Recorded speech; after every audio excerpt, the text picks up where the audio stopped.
Berger, good morning. Eric, as I was saying, you're head in for a heavy industry transformation at the Shift project. You do other things as well. Shall we play a game? What do you think? Yes? Okay. So let's start off with a game, all of us together. This is the first game of the day, and let's run this in now. So, dear friends at home, internauts, answer. What is the share of French concerned by environmental issues? Give your answer online. 3 changes. So here in the audience at the digital era, we're going to ask you to vote with a show of hands. It's going to be fun. So is it 80%? If you say 80% of French are concerned, raise your hand. A few hands are raised for 80%. Eric, what do you say? 80%? No. Is it 60% of the French who say that they're concerned? Eric percent is saying 60%. Okay. He says 60% of the French claim that they're concerned. 70%? I would say that 70% seems to be the answer that most prefer. So let's see the internet's answer. So at the circle, let's see if Eric Berger has given the right answer. You know, sometimes the speakers are wrong. They're not always right. So here, Eric Berger, you don't exactly agree with the internauts. The internauts say that 41% of the French say they are concerned. I think that in the audience, about 41%, 36% of the audience felt it was 60%. The right answer is it's not 60, it's not 70, it's 80% of the French who say they are concerned by environmental issues. I think that's a good signal. Is that your last prize? Yes, that's my last offer. Okay, fine. I think that this is a message of hope. In any case, that's their intention. 80% say they are concerned. And they can be concerned and still not do anything. So, Berger, 20, 30 years on, what do you think? Eric, for more than 30 years, you worked in the chemical industry, in the materials sector, and 20 in large international companies in coal. So I don't judge you, but in 2020, you know, a few things changed the scene. But something happened in you in 2020, whereby you decided, in fact, to change totally. You are, in fact, you are part of Time for the Planet, and you are working towards the green tech. You know that all of the jobs upstream of your sector, chemicals and materials, in fact, I was in Latin America, China, I lived in the US, Asia, and I must say I was able to note that the fact that we were advancing at full speed ahead, ready to climb into the wall, you know, and I bought companies in India. The last company I directed had 15 factories in China. And I thought, well, we talk about the problems, but nothing is done. The micro efforts made in Europe would be canceled by the coal plant in China or India. If you look at the plastic waste in rivers in India, you can't imagine. And Jean-Marc said at one point, asked me if I wanted to be part of the Shift project. I had investment funds in my shareholder base, and I invested in a climate plan. You know, I thought, you know, if I, you know, talk to Shift and all that, there's going to be a problem. But the day I sold the company, I was able to go see Jean-Marc, and I said, I'm going to create a foundation. He said, that's not enough. You need to contribute your experience, your industrial experience. Yes, in fact, you give an inch, they want a mile. But what we noticed was that the Shift project is a think tank of engineers, very rational. You know, you have some young engineers from the École Centrale, and who could make 10 times more at Capgemini, but who are committed. And so, Jean-Marc said, they're very good with IT, mobility, territorial commitment, but there's a lack of industrial knowledge. So maybe you could join us for this. And I said, yes, of course. He said, you will be the only person at the Shift who's paid to work. I also work in the green techs because it is associated, and I think that technology will be useful. The and what is really interesting, you said, how do you keep your morals at the Shift? Well, in fact, it's thanks to action. If you stay home, you lose your moral. But if you act, then it's very positive. And you're in the first line to see everything that is happening, the change. Yes, and I love the conversation I had before this when we had coffee together. We discussed the sector. It's very enriching. We don't know everything at the Shift, but we always have very enriching exchanges. Eric, we're now going to try to get to the crux of the matter. Transformation of heavy industries. It is possible. And in fact, it is possible. The transformation is possible, but there are a few things to say about this.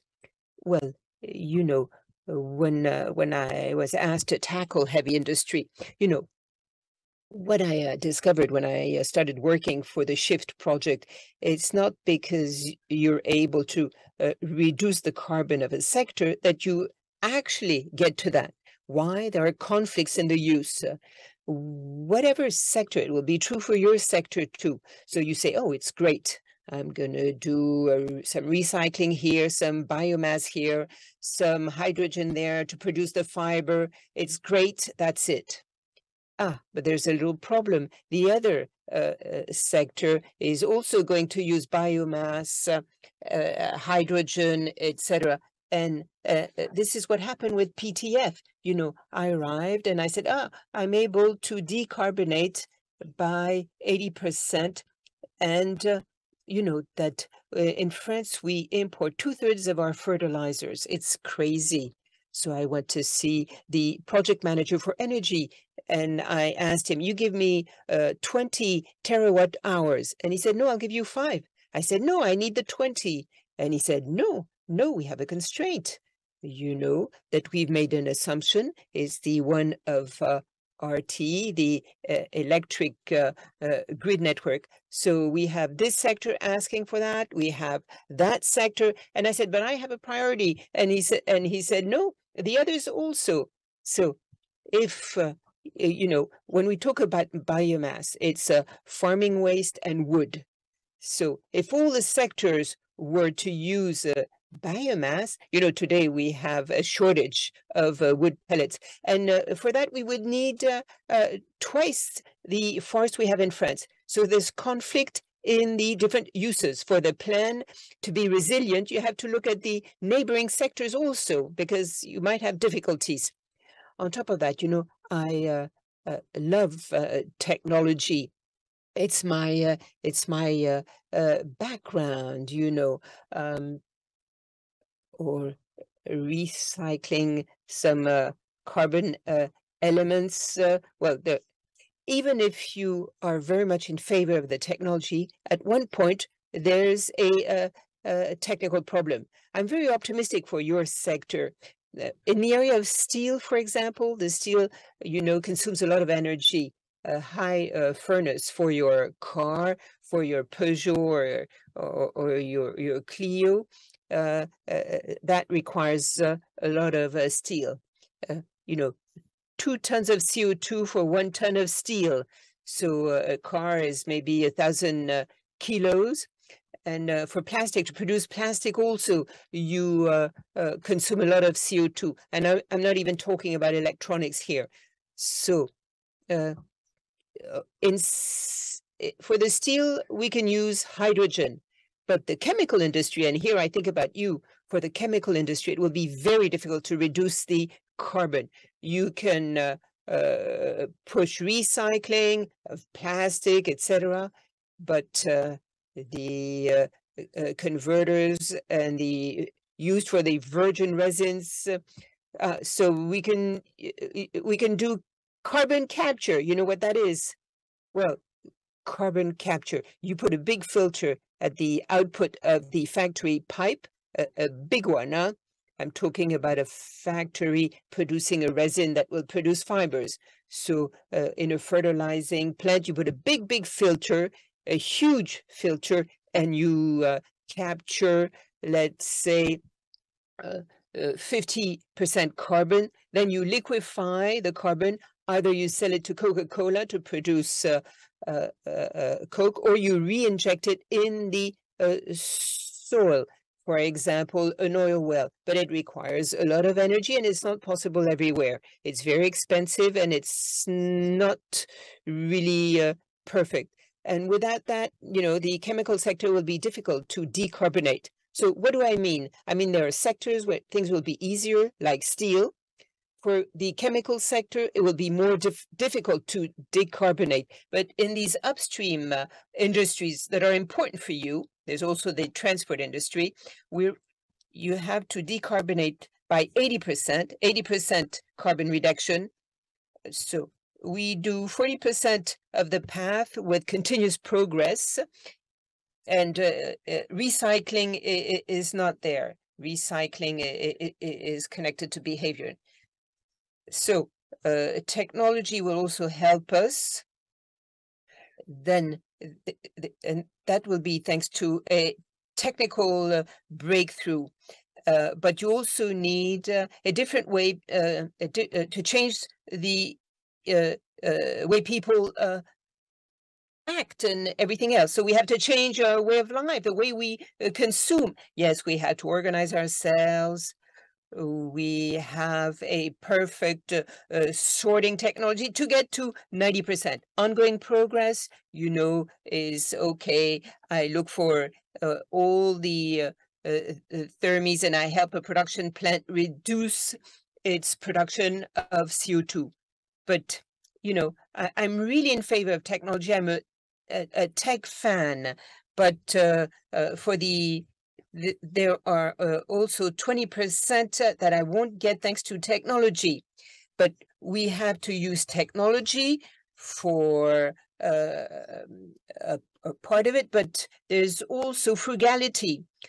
Frugality, it can be 20%, but it could also be 40% frugality. What we're doing here is nothing. It doesn't represent anything. If you reduce your heater, it's nothing. So you are telling us that tomorrow it will be more difficult, and that we have to change the way we think. Let me give you an example. Something I thought about this morning when I talked with some of you. Yes, it's going to be harder, but more fun. And I'll give you this example. I produced 3 reports before I got to the report. And I started with a sector I knew best. Because, I thought, okay, I left them 20 years ago, so maybe they won't be that pissed off when I produce my report. So I worked on cement and concrete. So what do I say in my report? They have not done anything in 30 years. 30 years, huh? And a year ago, there was a regulation that is called RE 2020. It's a regulation on the construction of buildings to reduce carbon. You know that there's a rating of the energy for a building, but here we were talking about the construction of a building. When you build a building, when you build a new building, it's going to cost between 700 and 800 kilos of CO2 per square meter. Imagine a building. Okay, so the government hesitated with that regulation because the concrete industry didn't want it, and they said, "Oh, it's going to be terrible." So I came up with a report, and yes, the people rang me. They were really pissed off, and they said, we employ a lot of people. The government held its position, and a year after, uh, uh, uh, uh, well, the groups are all reacting, and they come up with great innovation projects. So this is thanks to the pressure of the regulation that people come up with these ideas of innovation. And I did 3 conferences in front of concrete and cement producers in the last 3 months. And I can tell you that the whole atmosphere is changing. The everyday atmosphere is changing. I found people who were, not really happy with what they were doing for 30 years. Yes, 80% are concerned, as we have seen. Yeah, and the marketing director of the cement company said, "It's great. We have never had so many new products to introduce since we had this regulation coming up." So we can conclude that regulations are very important, constraints and pressure are very important, and can re-stimulate innovation and the pleasure of changing. Well, the company manager and, I focused on cash flow and EBITDA for years, and it's still important to do that. But we need clear rules and really upstream. So all of a sudden, the concrete was in front of a constraint. Yes, often when you build an apartment, 800 kilos of CO2 per square meter, well, you have 40% coming from the concrete in the foundation of the building. And all of a sudden, we asked them uh, uh, to go from 650 to, let's say, 300 over 10 years, and concrete is going to disappear. And at that stage, people become creative. It's extraordinary. And the whole sector is cooperating. And this brings me back to a revolution that took place in the chemical industry. 20 years ago, there was something that came up. It's called REACH. I was at the European Union of the chemical industry at the time. And, people said, it's terrible, it's terrible. And at the time, we decided that a molecule, you had to demonstrate that it didn't have a negative impact. And people said, it's going to be the end of the chemical industry. It's going to cost billions. People will relocate. No, it's the opposite that happened. So after people started shouting, protesting, then they started, thinking and they started cooperating. Because at the time they said it's going to cost billions. And then they said, no, well, okay, this molecule, I'll ask that person to produce it. And there's also the portfolio of products we can revisit. And in fact, it also set up some barriers for products to coming in, maybe for India. Who would like to see REACH disappear today? No one. So yes, the prices have gone up a bit, but at Shift, we do not count it with money. We address a physical problem and we look at physical flows. We do not consider, money, in fact. So that was incredible. And the cement producers would, if the cement price increases by 2 times or 3 times in the years to come, it's not really a problem. It represents 7 to 8% of CO2 emissions around the world. No. You know what it represents in the price of a house? It's 500 or 1,000 euros. If you buy a house at 150,000 euros or 200,000 euros, it doesn't represent much, the cement. I'm not saying it's going to be easy, but we can maybe have some subsidies. So yes, constraints make people creative, encourage them to cooperate, and makes them happier. There are so many sectors, that in fact have a sort of blocking, and they don't want to think about all this. In the chemical industry, they started thinking about some issues, when we looked at the ozone problem and things like that. So constraint can lead to a re-stimulation, so people are happier, they innovate, they maybe look at startups to help them innovate, and people a dialogue between sectors, not just within the sector, but between sectors. Yes, because there's also the silo approach, which can be a problem. Yes, a dialogue within the sector is already crucial. Often, in the sector of construction that I'm familiar with, and the same thing for your sector, the one who recycled, building waste, So people say, it's too expensive to recycle compared to new material. If we take the construction waste that you have sorted to produce sand to produce a new house, it's too expensive because what we could call new sand does not bear the price of the cleaning, drying, transportation. Same thing for cement. But we have to find a way, either regulation or tax, to give a recycled product or the new product its real price. Now, today, it's not the case. People are not encouraged to use recycled concrete. If the price of a new concrete increases, it would change things. It could also relocate things, because this is also a big issue.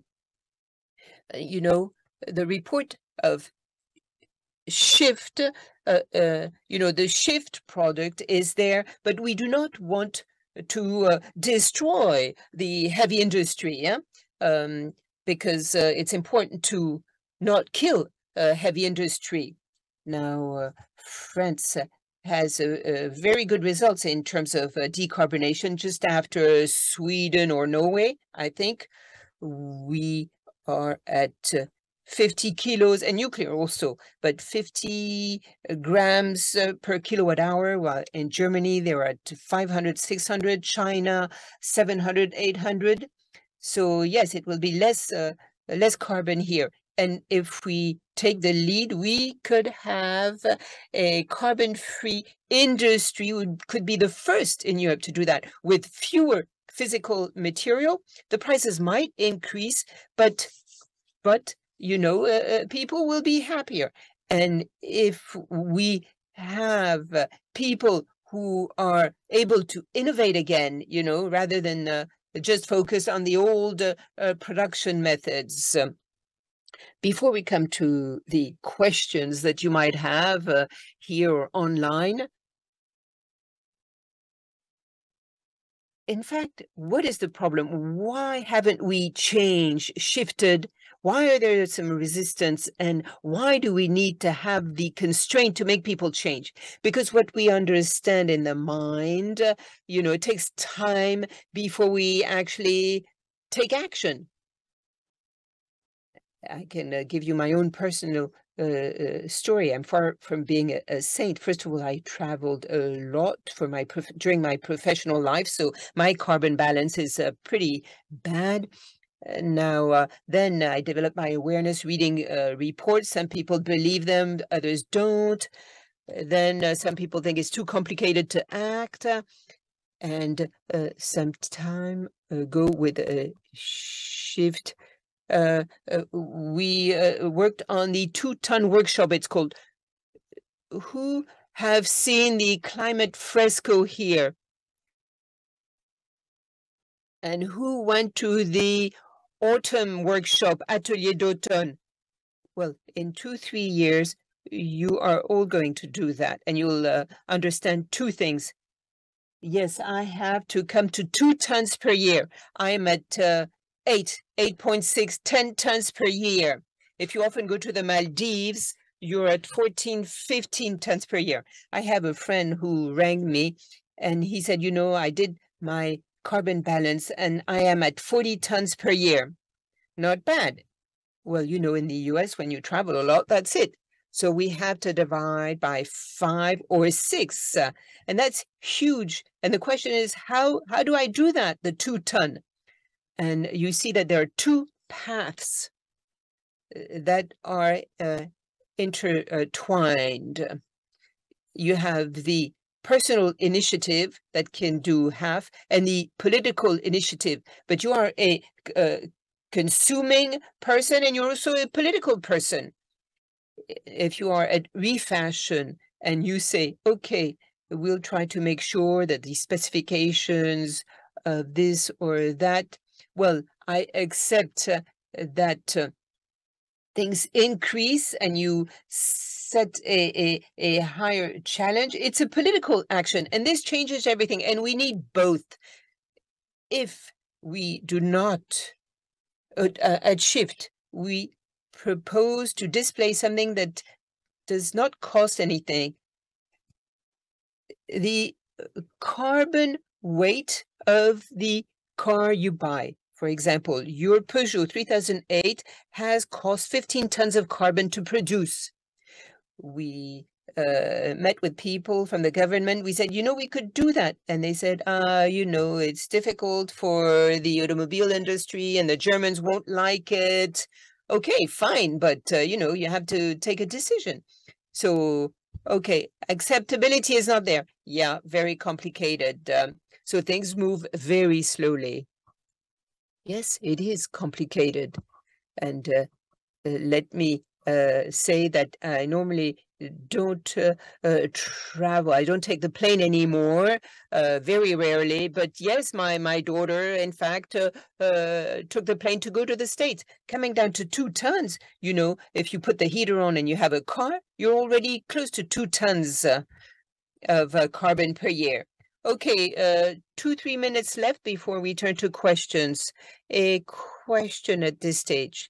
So what would be the advice, for things to do as of tomorrow? First of all, we have to change the mindset.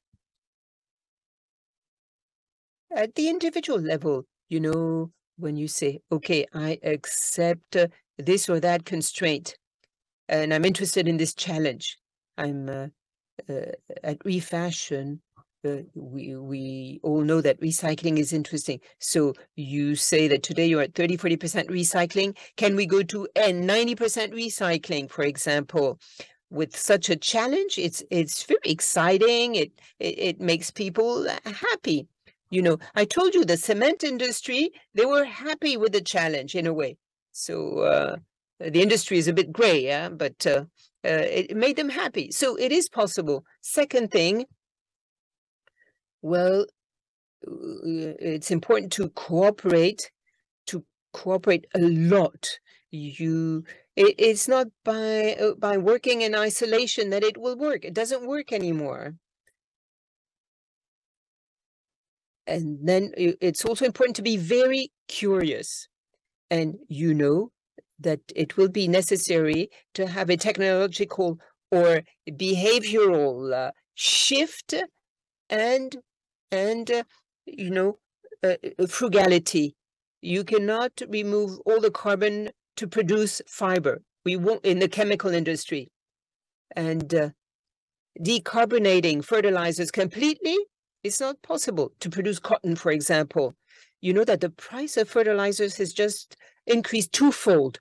Why? Because they're produced with natural gas today.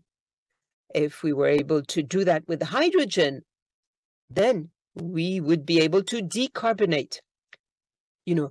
I looked at the jeans made out of cotton. Well, because agriculture represents 20-25% of emissions around the world. It's because of animal farming and fertilizers. And, fertilizers in the soil produce N2O, and that's a gas that really contribute to global warming. So even if we decarbonate fertilizers, they will be more expensive. Cotton, the conventional cotton will become a bit more expensive, but I don't see any other way. And if we don't do it, as we say often at Shift, what we do not do voluntarily, voluntarily will one day hit us right in the face. And so it's better to suffer a little bit with a bit of choice rather than being hit in the face. You know, my wife is trying to convince me to turn to biogas, and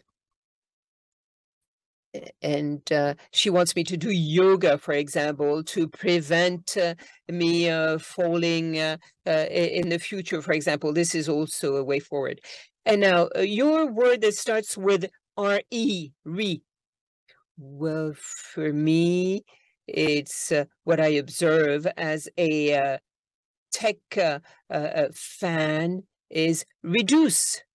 Because without a bit of frugality, we won't get there. Yes, technology and frugality, not reducing money, but reducing the physical quantities. Thank you very much. Thank you, Eric Berger. Come back anytime. Now we are going to talk about initiatives, regions, ideas, exchanges. And for that, I would like to call Fabrice Bonifay, Sophie Cornu, Amandine Langlois, and Guillaume Blanchot.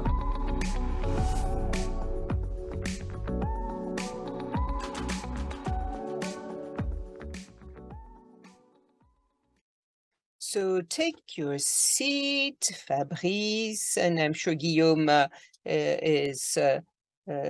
will soon arrive because he also has things to show us.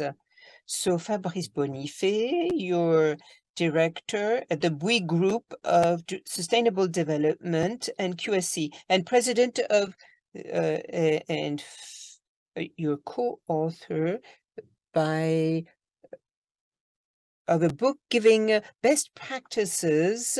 In fact, a book that is important to have on your shelves. There are many, many good things in your book. Sophie Cornu, thank you for serving water. You work at Refashion and you're responsible for the recycle platform.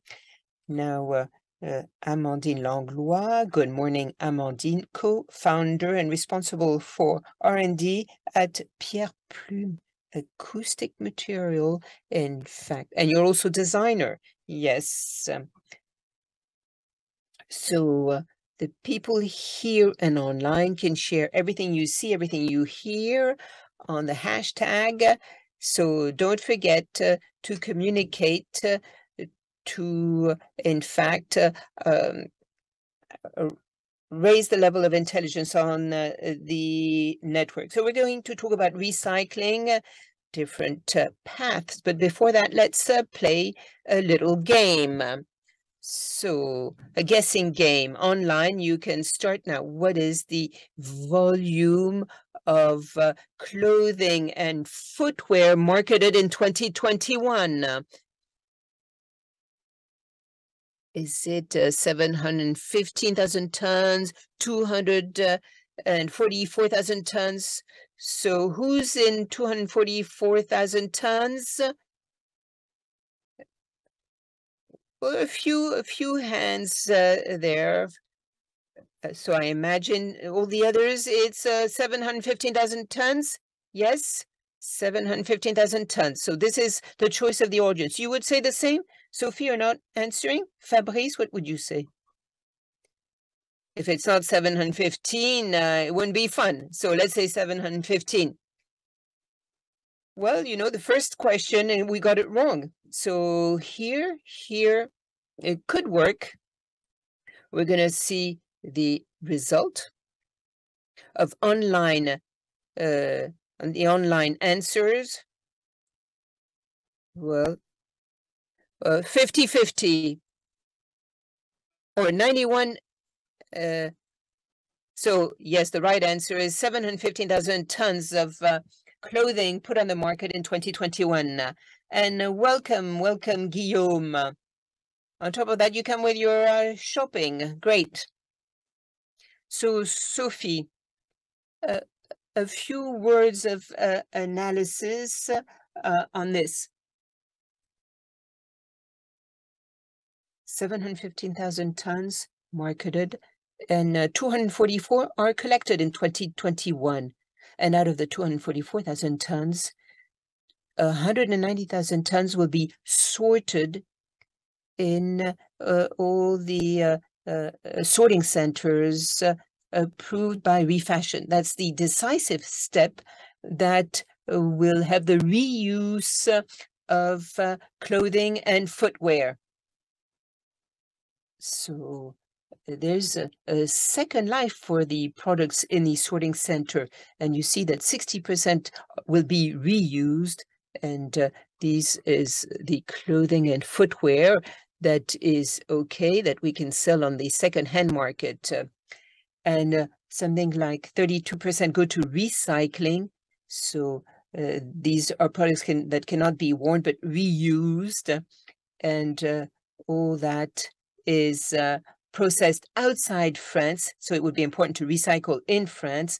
And finally, 9% of the products retrieved in fact, can be landfilled. So we want to increase the share of recycling, and we want to recycle here in France. Thank you, Sophie, for this panorama, which allows us to really see, in fact, and set the stage. And here, in fact, we can see that, can you tell us in 2 words, in fact, how this is working today? We're working, in fact, we're working here in proposing a new possibility. We're going to talk about the little objects that you're bringing back. Fabrice, let's go to the crux of the matter. How do you work with the textile sector? I don't do much. We had done an experiment after the Grenelle meeting to use clothing to produce outside insulation within a polyurethane membrane, but it didn't work because at CSTB, the fire test didn't give a good result. It was not fireproof, yeah. It ignited too quickly, so it's not good for a building. So we dropped the idea of using compacted clothing for outside insulation. We thought it had a good future, for renewing buildings. But so apart for acoustic or noise-proof products, we use felt. But apart from that, in fact, there's not a lot of products used, but maybe there are some niche possibilities, as the gentleman next to me will talk about. Yes, it's not because you had an unfortunate experiment that you do not go on working on this. Yes, I heard that there are things that can work, but the gentleman will explain this better than myself. Okay, and Fabrice, what you want to do is increase reuse in the construction business. For us, the real challenge, in fact, is that we are the first producer in terms of volume and tons of waste in France, the construction industry in the world. We're talking of 42 million tons for the construction sector and 240 million tons for public works. So it's enormous, and 50% of the raw materials, in fact, in the world are devoted to the construction industry. So we are in an approach similar to that of the textile sector. We extract raw materials to produce buildings. We need steel, we need limestone for concrete, we need wood, aluminum to build these buildings, which are going to be used for a certain amount of time. Then this is going to be demolished with a recycling rate of about 60%, which is not great, in fact. And for the moment, but this is going to change, we are very bad because the reuse rate of raw materials, secondary raw materials, and the equipment in the construction sector is less than 0.1%. When you demolish a building, when you recover doors, windows, floors, ceilings, moldings, etc., well, there is not a market for this, similar to the market of the reuse of clothing. And this is why we have diagnosed the situation.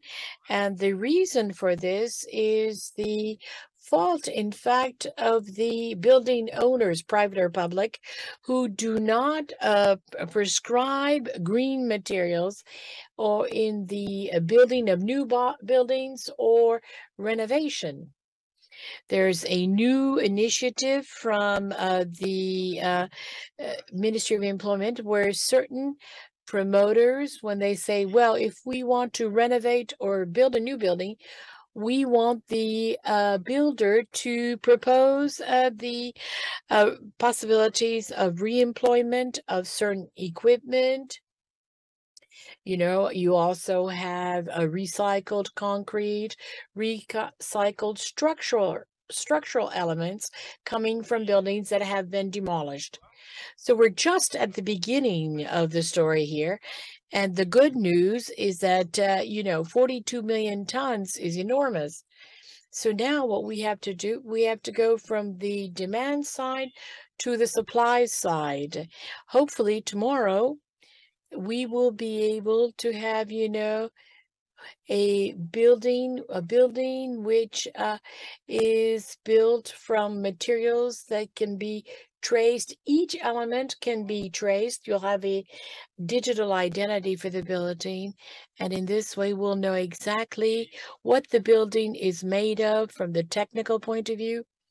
And that these finished elements will not be assembled as they are today, which are put together in such a way that they're difficult to disassemble, but to have an approach more like the automobile sector, where it will be easier to disassemble a building when it's going to change uses. But here again, maybe we could end up with an ultimate system whereby you would have a building independent of the elements that make it up. Because when someone buys a building, they're not concerned with the plaster, the windows, etc. They want a building. Now, if we no longer sell the elements that make up the body, we can in fact propose the rental of the elements that make up the building. At the end of the life of the building, the industrialists could recover these components, these elements, like Lego bricks, if you like. This might seem a utopia today, but with this imperative to decarbonize our industry, because the building sector represents about 1/4 of the greenhouse gas effect, and you know that energy for the production of building materials is like 69, 70% carbon weight. In the past, buildings were very badly insulated, and so they would especially consume energy in the operational phase. Well, if we want to decarbonize, reduce our carbon footprint by 2030, we need to change everything. And if we don't find a massive solution for the reuse of building components, we'll never succeed. You know that the regulation says that when you reuse materials for building a building, then you have zero carbon, in fact, for the production of the construction materials. And so it's true that the builders are going to look for these materials to try to see how these used materials can be reused. So you're working with all of the stakeholders in a building site, because there are many different sectors involved. Well, it's more probable that we will be working with everyone. The gentleman next to me. What we're also going to do is open stores. Before it was a linear approach. I extract the resources, I use them, I throw them away. Now we want to implement a more circular approach. So I'm going to, in fact, disassemble what I can and put this on platforms for physical reuse, because there will be no time issue between those work sites that need materials and those which are being recovered from disassembled buildings. There'll have to be some place for storage of these raw materials to be reused. There are already some platforms for this purpose today. And what's important is that we have available for those who are going to study the renovation of buildings in the future, be able to have secondary raw materials, that is to say, used raw materials that they can use in new buildings. Whereas normally in new buildings, you have to extract the raw materials, which is bad from the carbon footprint point of view, but also from the biodiversity point of view, because we need to find these materials in quarries, etc. Thank you. Now, I'm going towards you, Amandine Langlois. So you are co-founder and responsible for R&D at PierrePlume. So how can we accelerate innovation from this point of view? Well, you know that at PierrePlume, we are designers, interior decorators by training.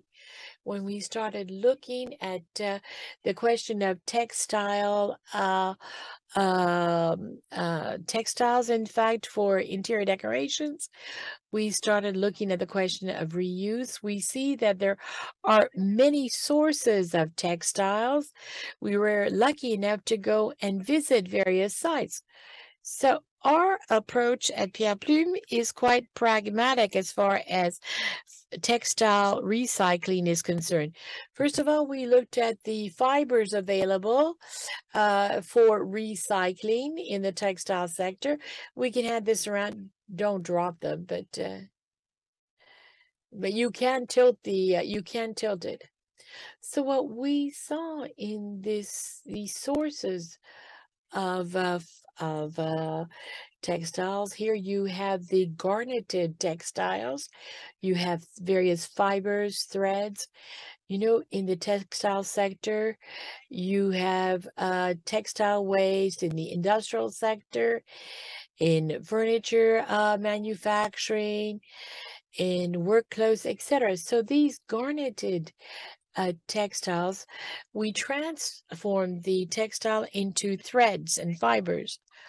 And then what can the design sector offer to the engineer, for example, who has a technical approach? Well, we can seize that aesthetic potential and master it. So we've been developing the project for 10 years or so. We've been working on this for that period. We've been working with these sources of fibers, just like they were noble sources.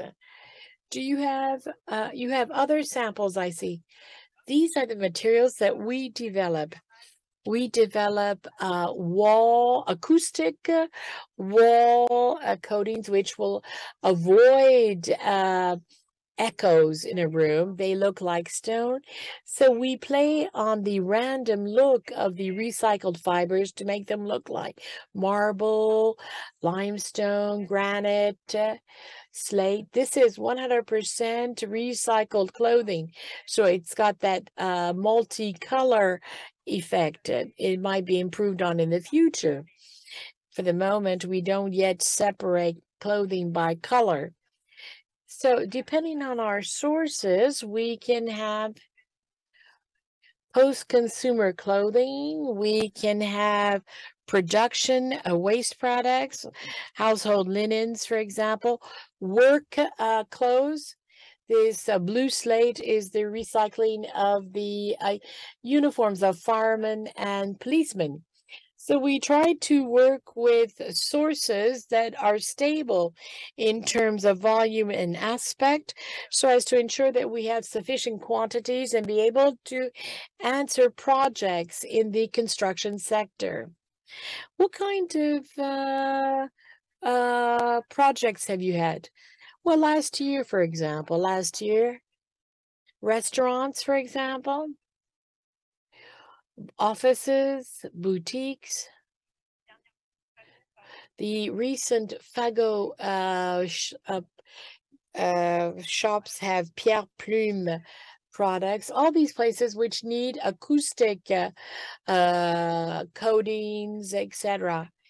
Now, what I presented here is the various range of products we have made in France based on Belgian and French textile sources. This has led to other partnerships whereby we have brands that have come to see us, which have problems in terms of textile sources they need to valorize.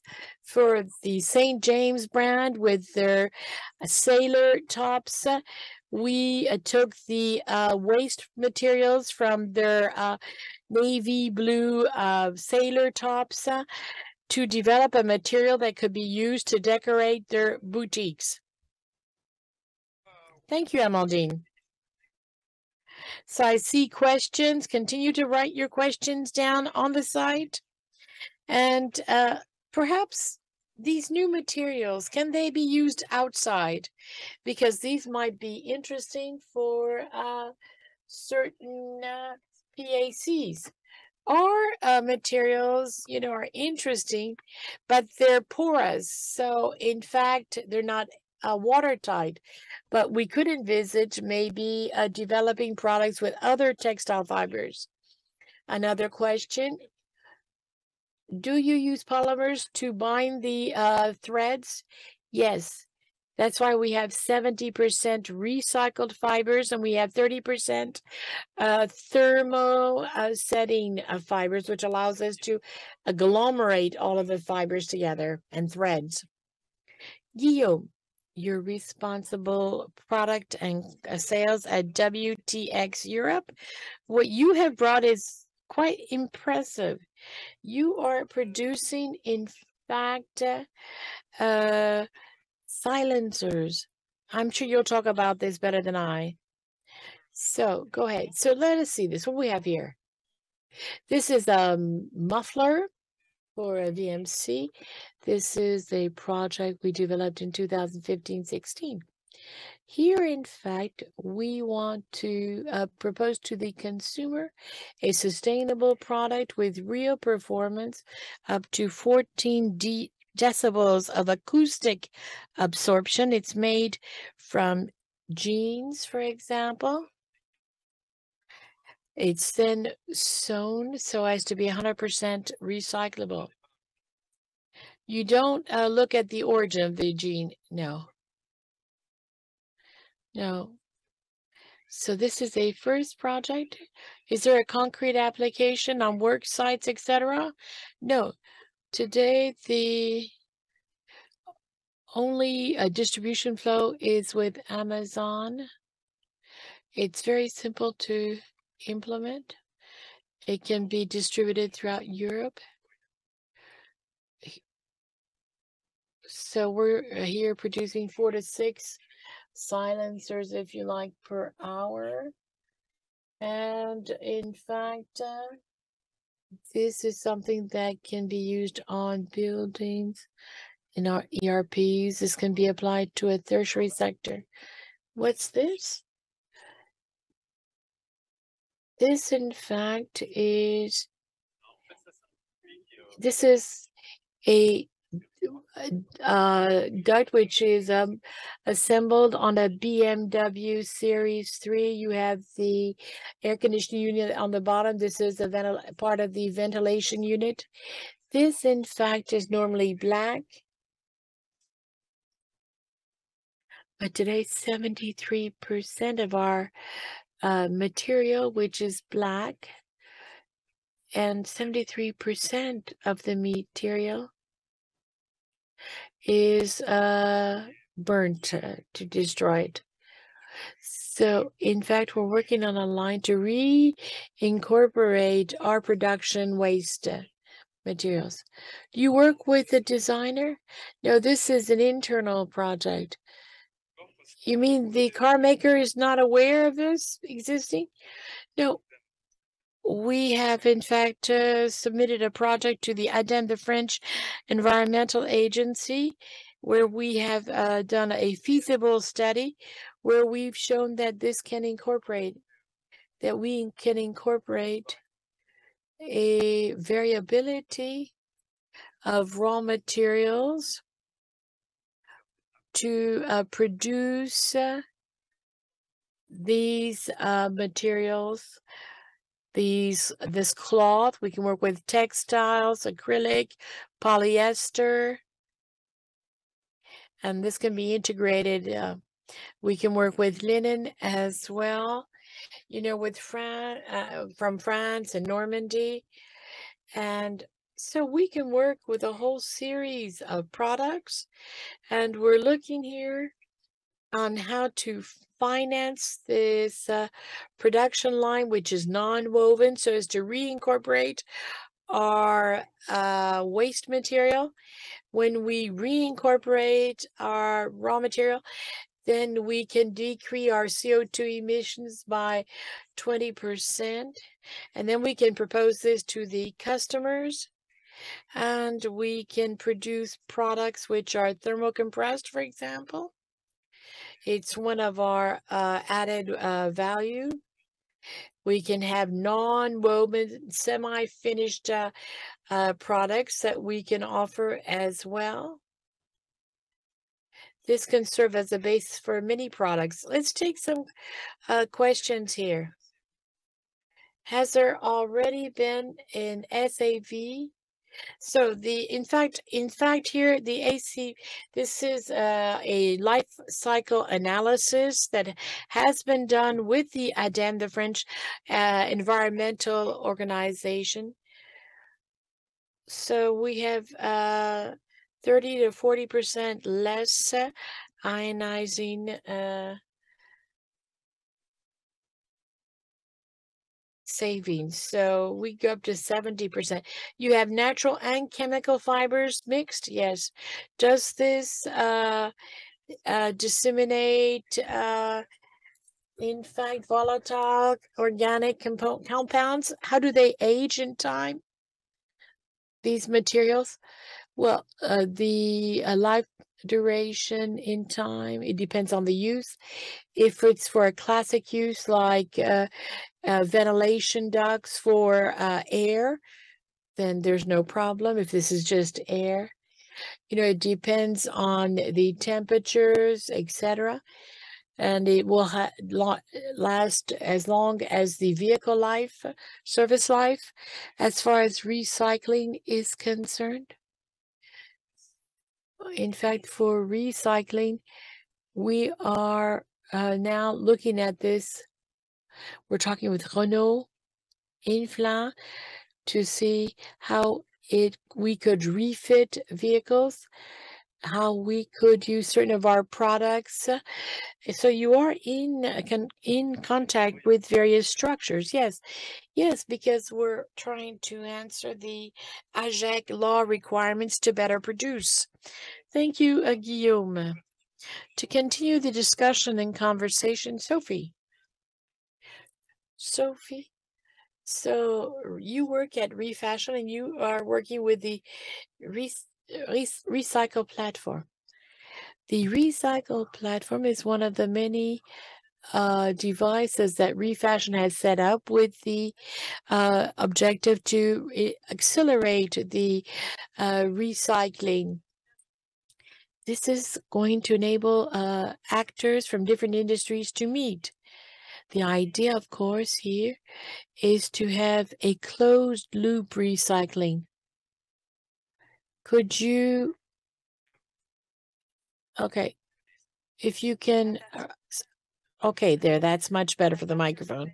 So using materials, transform the material, recover sufficiently long fibers to reproduce fibers. But There are other industries who work with this on an open loop to absorb a source of a larger source of material. You know, every year the source of used textiles is going to increase in size. The more we collect used clothing, the more material that will be available to industries that that work with this in an open loop. For the construction sector, automobile sector, like you've just seen, the furniture, upholstery sector, etc. So in fact, what we are doing is give visibility to recycling solutions and to the materials to be recycled, resulting from the process. Now, it might seem simple, but it's not all that obvious because we work with industries that do not know each other, that use different language, and they must be able to come to a common language in talking of recycling. So for several years, we have identified these in our research work, in our contact work with different players. Of the 280 players, I imagine you have Bouygues. No. So it's a good thing that we're meeting today.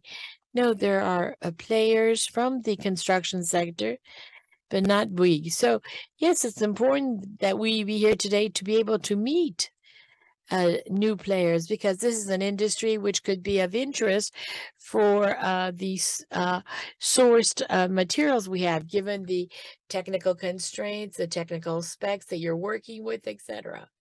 This platform is animated all year round, yes, with webinars. Yes, in addition to the tool which allows us to find solutions, raw materials, we also need to be able to get the different players to meet. So we organize workshops, webinars, etc. You have links with various sectors, because like we saw earlier, it's important that different sectors speak to each other. Yes, indeed. That is the objective of the workshops and webinars we organize. And beyond that, there are calls for projects since 2010, which enable different actors to meet and do something together. Then, of course, we have priority targets for the platform. It's clear that we need to maintain quality and what can be industrialized, because we need to propose a model which is operational, which is industrializable as well, and competitive in terms of prices. The prices have to be as competitive as virgin raw materials. So we need to think with the quality in mind. So maybe I can talk to you again with your hat as president of the C3D and in your work at Bouygues. So what is your view of all this research, innovation in the territory? I think that the time for deconsumption has arrived. To think that with recycling we will continue as in the past is wrong. So, you know that it's not just, it's obviously that it's the kilometers you don't drive that are going to make your product cheaper. And in the same way, it's the raw materials that you do not use that will be interesting. It's reemployment, that reuse, that is important. Reuse is not recycling.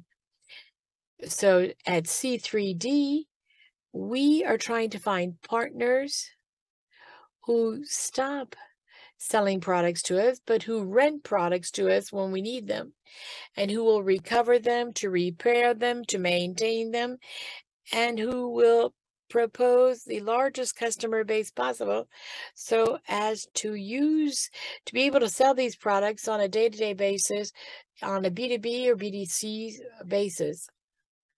In fact, what we see emerge is the economy of functionality.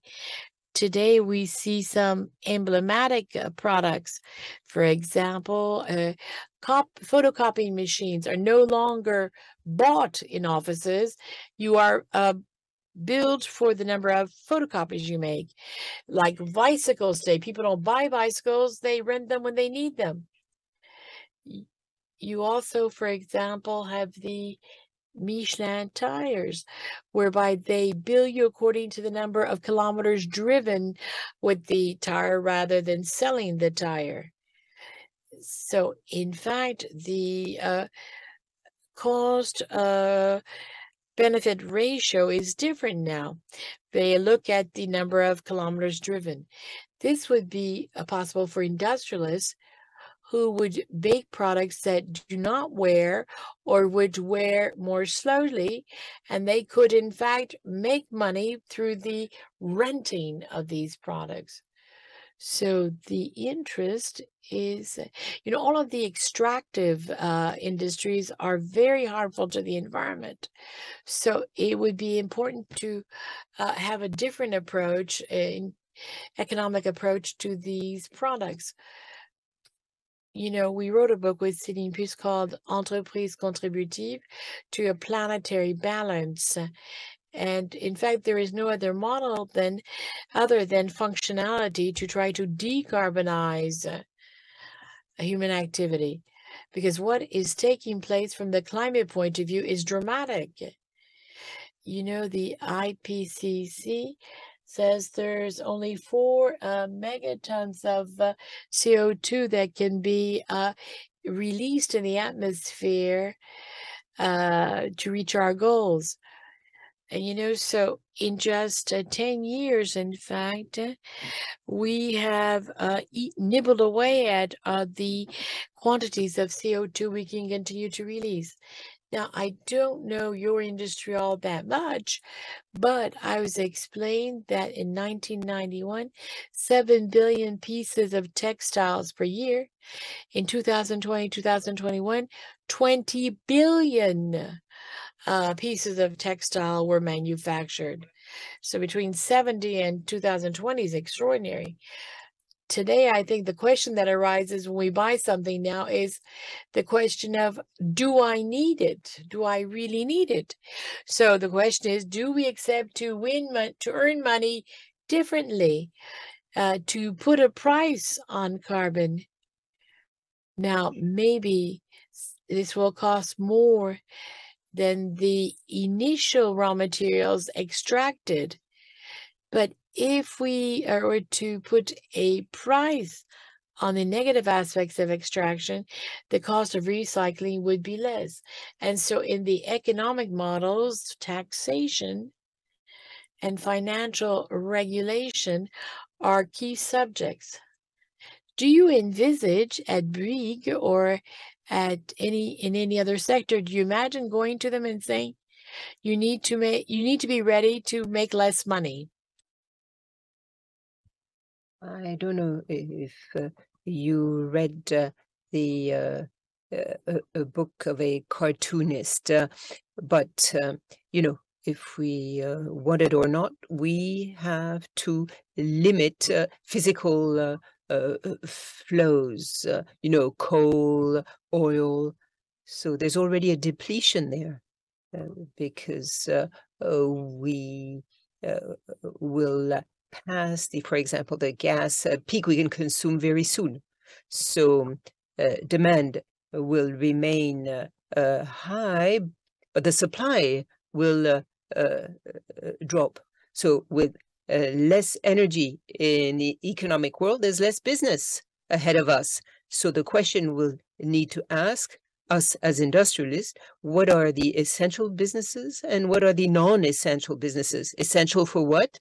For the well-being of humanity, for the happiness of humanity.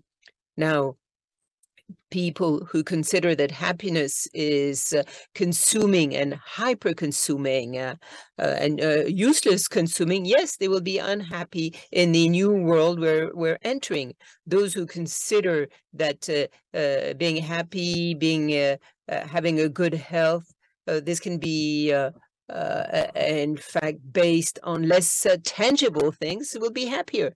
So frugality, either you suffer it or you choose it.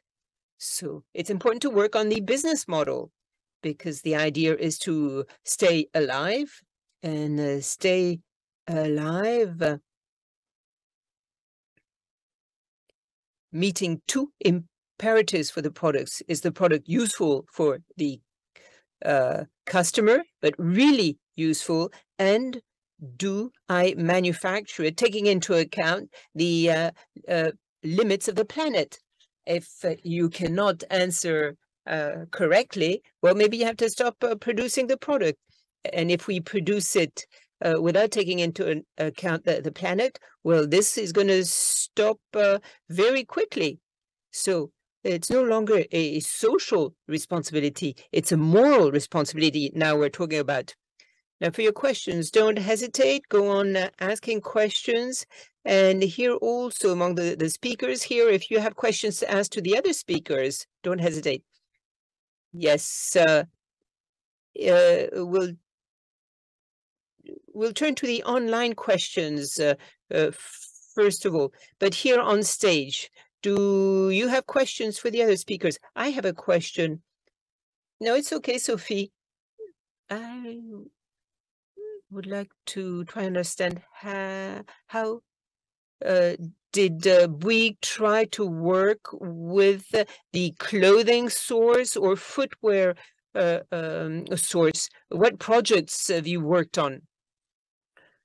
Well, today, what I can say is really just an anecdote. It's just for the working clothes of our colleagues working in the road sector, thanks to the initiative of a buyer who was very much aware of the environment. He first asked to look at the sourcing of the cotton, because, cotton's produced in countries where human rights are not always respected. So that customer has sourced a supplier who had the right product. Then he also had the working clothing produced in France. Because you know that when you buy something for a cheap price, there's something that has suffered, either the social environment or the physical environment. So at the time, with a supplier, we have been able to therefore get more eco-responsible working clothes.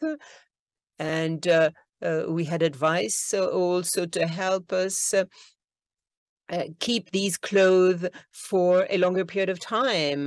So we were able to lengthen the life of those clothing. So this is the way that company works. And we always explain our colleagues, how we have worked on these professional or working clothes. We, in fact, brought them in the approach. So that was an interesting example. But now coming back to clothing and the use of these products in our constructions, no. Now, at Bouygues, we do not produce material. We buy everything we assemble in a building. We do the engineering, we do the construction work. We have 157,000 suppliers. We select them, and then we aggregate all that to come up with a building that meets the specs that have been set for us. And in fact, the regulations we meet are very strict. There's the fire regulations. All materials are tested for their resistance, and if we do not meet the CSTB standards, we cannot use the product. So the regulations are quite strict and everywhere around the world for the same reasons. So it's difficult for the product manufacturers, to go through and to be accepted at all levels. But that's what they do. And what could you do to move ahead faster, maybe? I have a recommendations to make today. For a long time, buyers based their buying on quality, cost, and delivery time. And now we add a fourth criterion today, which is carbon. And in many cases, we would be ready to pay more for a product that is decarbonated, either partially or fully decarbonated. Why? Because we make commitments on the market, that large companies today are scrutinized today. So we today have this obligation, which is a positive obligation to decarbonate as quickly as possible. So everything that is low carbon will be given priority. So the 250 companies represented at C3D, if they add this carbon, it would help. Well, all large companies today, and it's coming down to the smaller companies because we work with them also. So we've, made commitments by 2030, in terms of decarbonation.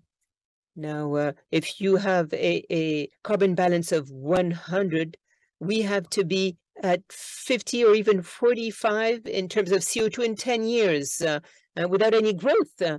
And if you add to that growth, we have to keep the same objective. So it's already a pretty ambitious objective. And for the second period, 2030, 2050, we have to reduce our CO2 by 90%, in fact, compared to some years ago.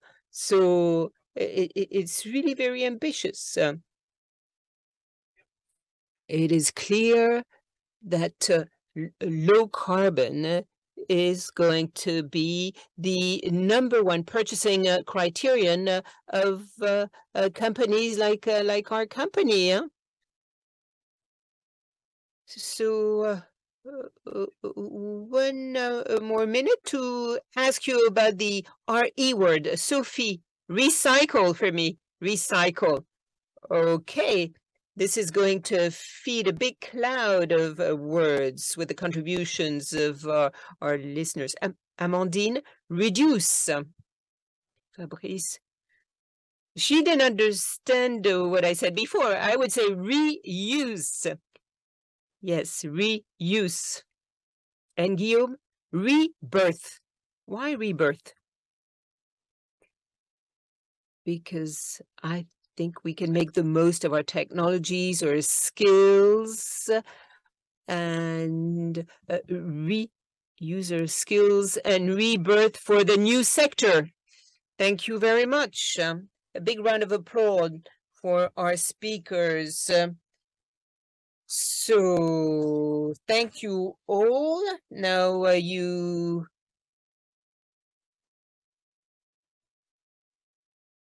Well, I will keep this. That's not bad. It will hide everything I have. Yes, and I'll show the brand. No problem. Great. So thank you all very much. And now a question. Energy crisis. And if our clothing were part of the solution or one solution, let me call Raphaël Guastavi, Deputy Director in the Department of Circular Economy at ADEME, the French Environmental Agency.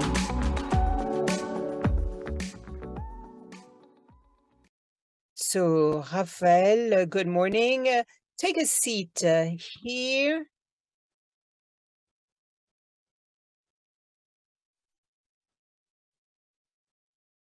So, Raphaël, Deputy Director at Circular Economy, ADEME. A few words about ADEME. 3 words, maybe. It's the Agency for Economic Transition. Now, what we do is offer support to companies, the public at large, help everyone through this energy transition. And we give advice to fight against global warming and many other aspects. So, question to start with. So what does the acronym CSR mean? CSR would be in English SRF. So what does SRF means? Well, does it mean corporate social responsibility? The acronym in French is CSR.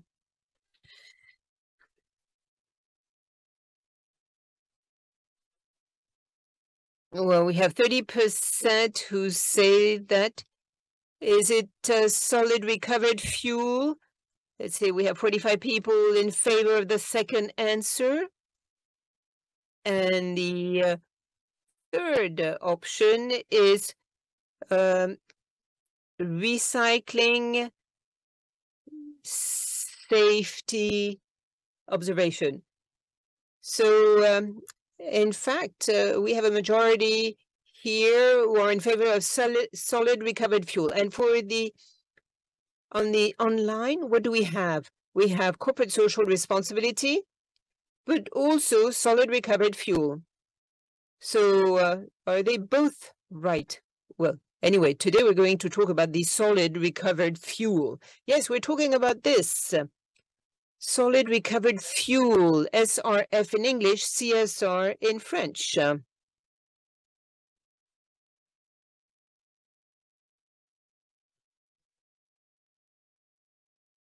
So thank you all for having answered. So the share of SRF is a bit more than 8% of the that we get from the sorting centers in France.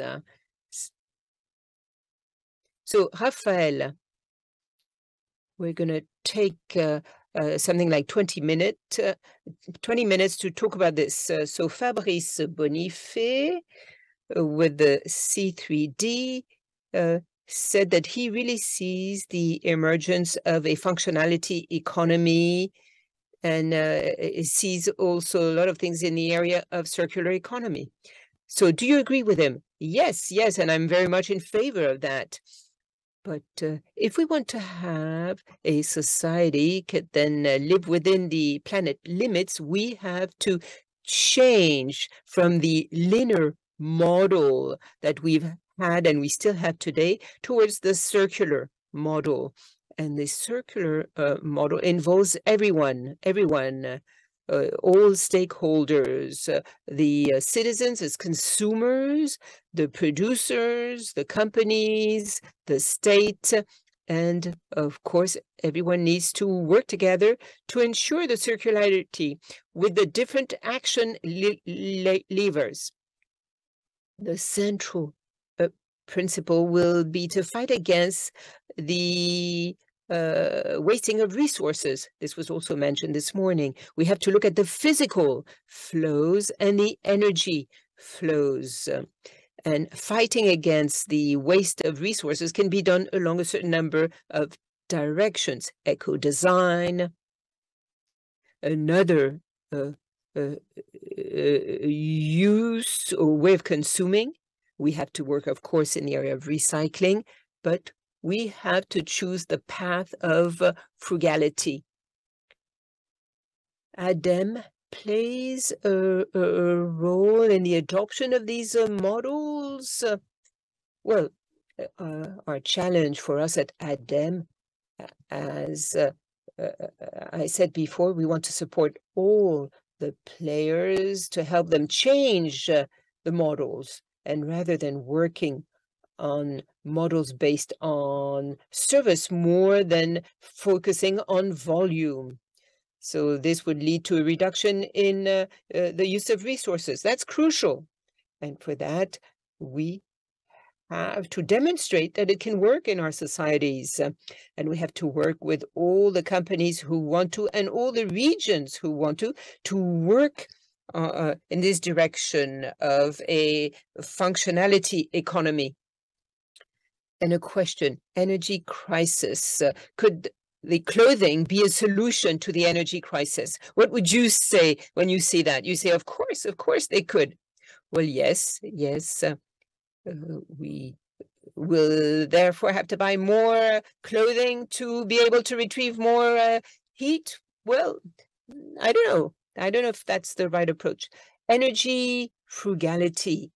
Now, it is true that already if we lower the temperatures in our flats, we'll need to wear more sweaters. But a part of that, yes, we might have to buy 1 or 2 sweaters more. But we first have to think about the number of products. And we've seen the quantities in tons of the and number of items, 3 billion items on the market. That's not negligible. A large share of those items might be essential, but not all. So we can also reduce the quantities that are put on the market. And then we can work on the other topics. Collection, this was mentioned also this morning by the Member of Parliament. She worked on the collection performance, but also once you've collected the product, what do you do with it? So we already reuse a large part of the collected products. We also have to go on working on this topic of reuse. And then there's recycling. So yes, it's also important to work on the recycling solutions and on the price of this. We've heard about new technologies that would make it possible to increase the recycling of some material, for example, chemical products. So this requires a lot of work upstream because we can't recycle everything in the chemical industry. And also, what do we do with the material that is recycled? There's the mechanical recycling that is also important. That is to say, it's the one that makes it possible, in fact, from a garment to come back to the fiber that makes the clothing. For example, a clothing with polyester and cotton, you're able to reproduce that same thread and reuse it.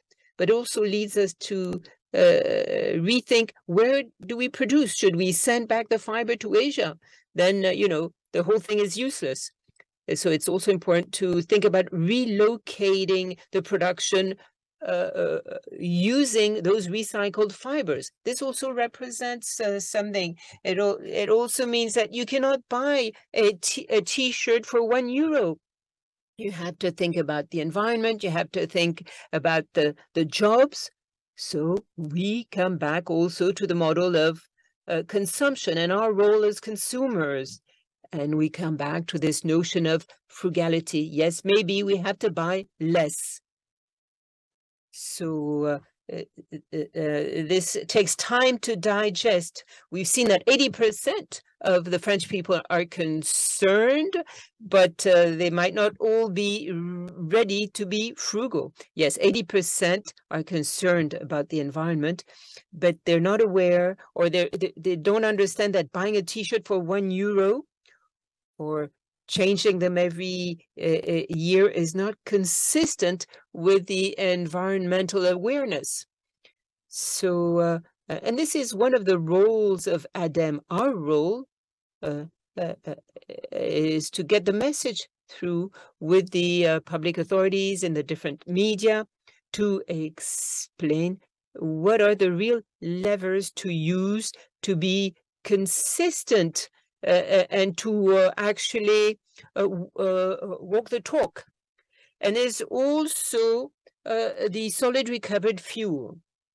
Can this SRF be a solution? So more recycling, mechanical, plus the sorting. This means that we can retrieve material, clothing that cannot be recycled because they don't have the right quality. What do we do with that waste? So the clothing, for example, cannot be reused, recycled. Well, we have to avoid putting them in a landfill, and we have to draw from the actual material the energy that can be retrieved in the form of SRF. It's in fact a preparation, like the sample we have here. It's a waste. It's not a raw waste. It's been prepared. It has a certain particle size. It's going to be mixed with others to get to a certain energy level, PCI, calorific power. And this one has a high calorific value, so it can be used to substitute gas or coal. Well, today, for gas, we know that gas is a problem and it can remain a problem for quite some time. So that would be great. Yeah, it's great when at the end of the cycle and we do not know what to do with this end waste, we can retrieve it to produce energy. So it is energy that is not wasted from that point of view. But one of the problems is that we do not have enough solid recovered fuel units. Well, a lot of those products are used in cement plants. So it makes it possible to reduce the environmental footprint of cement plants. And you've talked about this, I think, with Bouygues. And that topic is an important one. It is important to be able to put in place a whole sector for the solid recovered fuel. So we have coal for projects where the heating would be based using the SRF. So we have some projects that have been selected and that are under construction.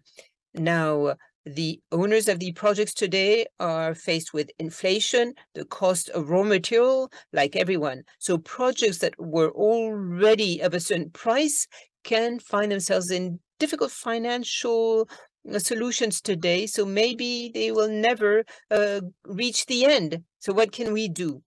Well, we can encourage people to go on in this direction, but we do not, master all elements, but maybe other types of support could be given by the government, like for the operating of those units. We also have to support the project owners to go in this direction. We also need more preparation units, and we have to make sure that these units really make the best use of the heat produced, because the objective is to retrieve that heat and use it. So we also have to make sure that the local authorities, and in fact, think about this when they think about their heating networks. In the projects we have selected, we also have to keep in mind the acceptance of those networks. Now, maybe it's easier to have a project in an industrial environment. So here also we have to do some educational work. We have to educate the local authorities, the citizens. Yes, we have to do that, but take into account the technical time and administrative time. You know that there are very strict regulations for these facilities.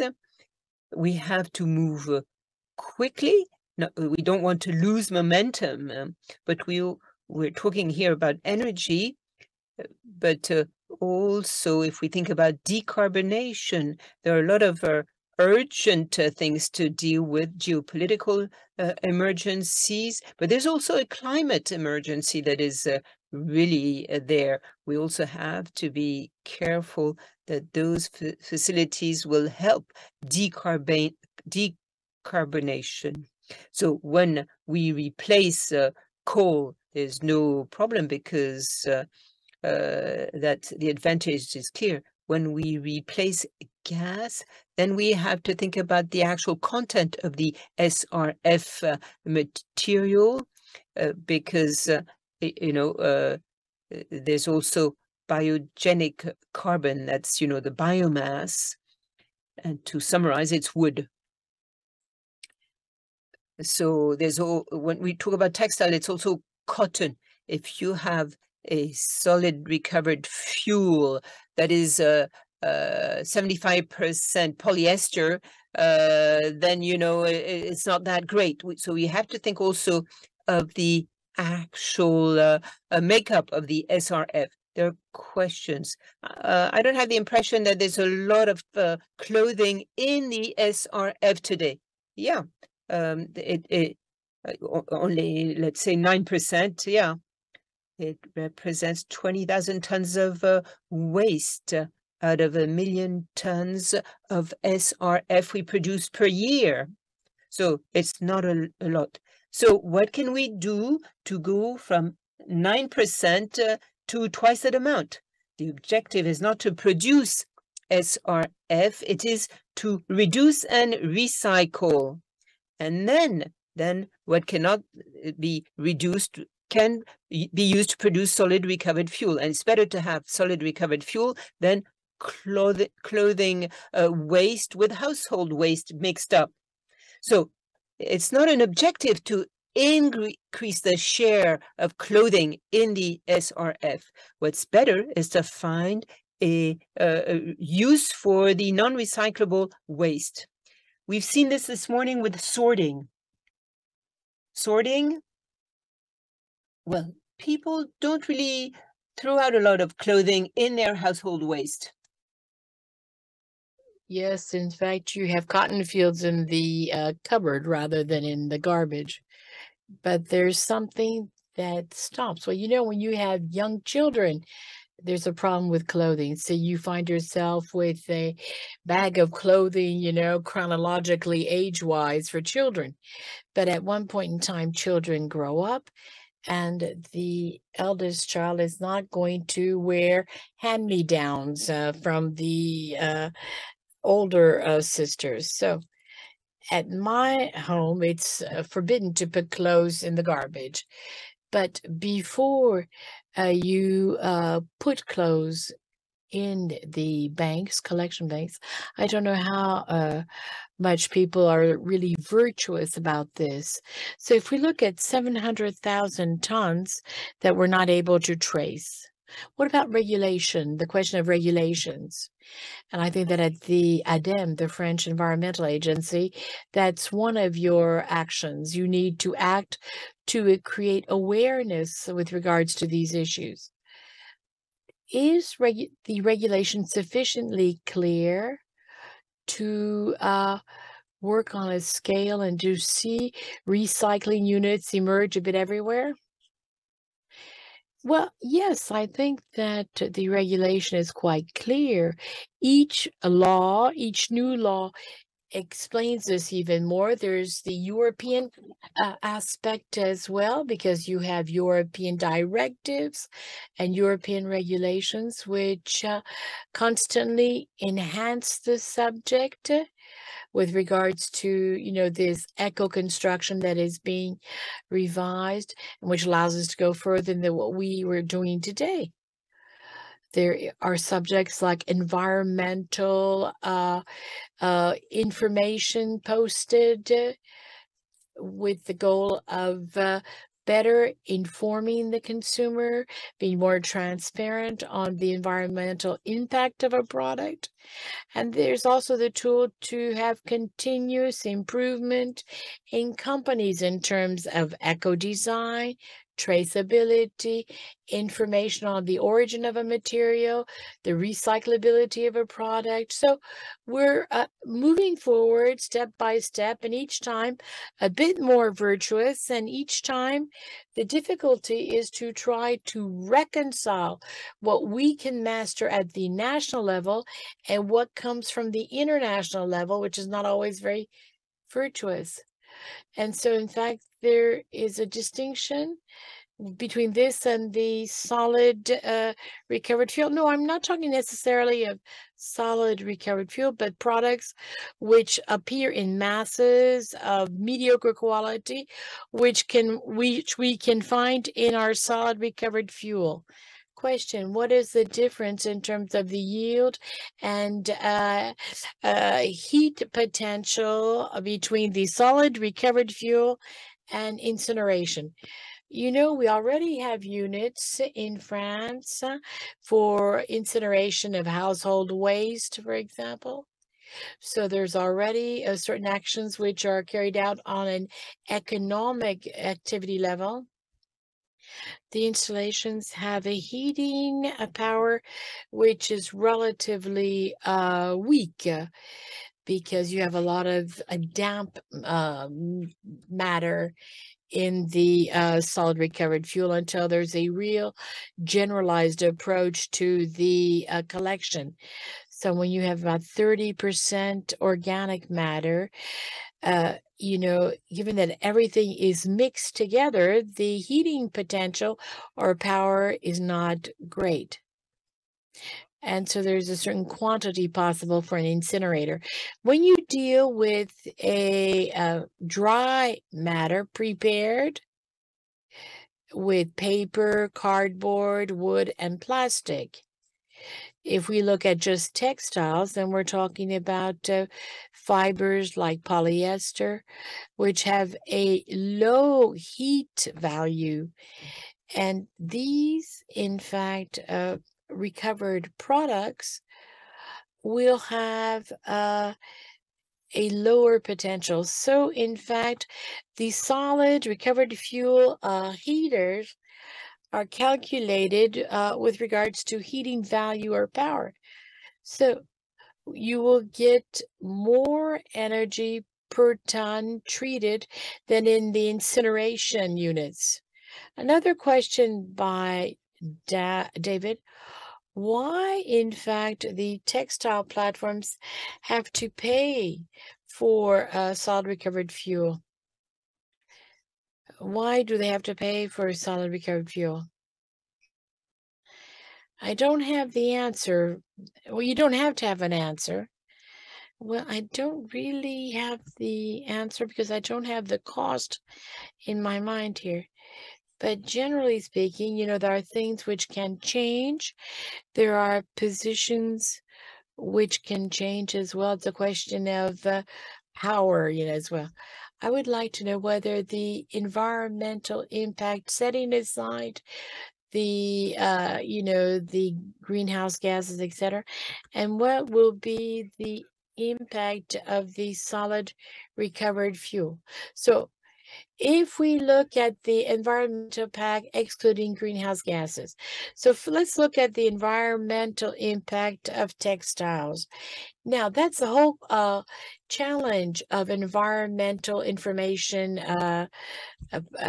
posters. You know, at the European level, we are working for the environmental footprint, which looks at the environmental impact of products. Here you have the life cycle analysis used as a basis, as well as national criteria, not just greenhouse gases. So the goal is to express the environmental impact of textiles in a precise, detailed way, looking at the life cycle analysis method so as to try to make rules with regards to the allocation of impact. So it's more than just greenhouse gases, okay? And the impact of the greenhouse gases. There's also the question of resources. What advice would you give to a company or a textile player to accelerate their actions here? I think that tomorrow morning you can question yourself, first of all, about your economic model. Is it sustainable? Is it viable over the long term in terms of the raw materials, cost of energy, and whether or not a change of business model might be relevant? Well, for that, you need to assess your carbon footprint. Yes, the carbon footprint, the carbon balance is going to be determined on the site and the scale of your site and the cost of energy. Then you need to look at the material you use for your activity. Where is this material coming from? Is there traceability? Can I continue to have a supply of this material in the future? Because you need to have a supply scheme. And then you have to have a more circular approach by, first of all, having a good knowledge of the product that you're going to be offering the market. Now, question for me. What do you do so as not to throw the towel in because things are so complicated? I'm very curious here. That's an interesting question. Yes. Well, let me say that Lexomil, a nerve calmer is a help. No. You know, I've been working at the ADEME, the French Environmental Agency, for 20 years now. And every morning for 20 years, I tell myself when I get up that what I do on the small scale I represent improves things. I think that things have improved in terms of the circular economy. You know, 20 years ago, we spoke of waste management. Now, I think we talk more about recycling. I see very motivated actors in the market. We see that the environmental subject involves dozens of French companies which are highly motivated to change the present model and to have a real impact. And I think that's very important. You know, it's true that little by little we move forward.